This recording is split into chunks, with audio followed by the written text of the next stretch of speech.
مرحبا بكم. جمال بالماضي الناخب الوطني يعلن عن قائمة ل26 لاعبا للتحضير لمباراتي أوغندا يوم 18 جوان 2023 الرسمية، والمقابلة الودية يوم 20 جوان ضد المنتخب التونسي بملعب قسنطينة.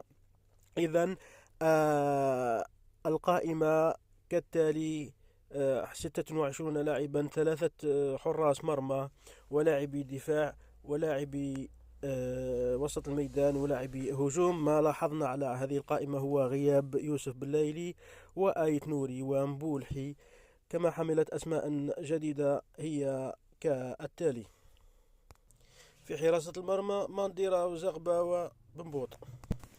في الدفاع كل من قيطون وليريس وماندي وبالعيد